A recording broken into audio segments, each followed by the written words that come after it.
అతడు మమ్ము నీకు నిత్యార్పణముగా రూపొందించునుగాక. నీవు ఎన్నుకున్న పుణ్యాత్ములతోనూ ముఖ్యముగా పవిత్ర కన్యయు దేవమాత అయిన మరియ మాతతోనూ ధన్యులైన నీ అపోస్తులతోనూ వేద సాక్షులతోనూ సకల పునీతులతో పాటు మమ్మను మోక్ష భాగ్యములకు వారసులను చేయుము. ఏలైనా వీరి విజ్ఞాపన ప్రార్థనల నిరవధిక సహాయంపై మేము ఆధారపడి ఉన్నాము.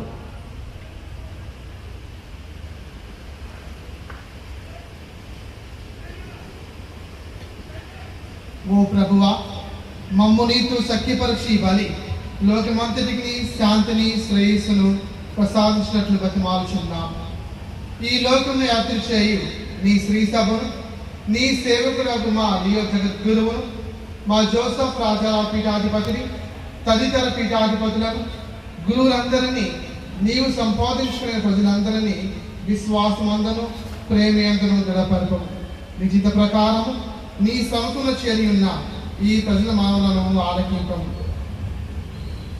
దయగల తండ్రి, నలుదేశం చేరిన నీ బిడ్డలందరినీ కనికరించి నీతో ఐక్యపరచుకున్నాము.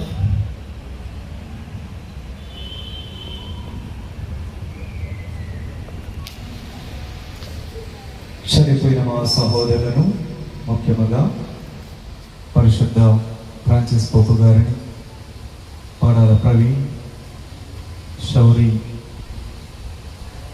అరణి సేవకులను, మీ ప్రేమయందు పరలోకమున విడిన వారందరినీ దయతో నీ రాజ్యంలో చేర్చుకున్నాము. మేము రచన చేరి నీ మహిమను వీక్షించు నిత్యానందము పొందదముగాక. మా ప్రభువైన యేసుక్రీస్తు ద్వారా మనవి చేయించున్నాము. అతని ద్వారా నీవు సకల మేలులను లోకమునకు దయచేయించున్నావు.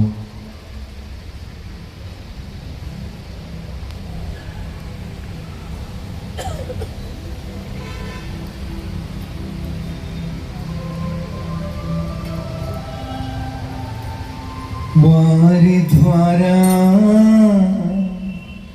వారితో, వారి అందు సర్వశక్తి గల పిదయైన సర్వేశ్వర పవిత్రాత్మతో ఏకమయుండు నీకు యుగ యుగములు గౌరవ మహిమలు కలుగును గాక.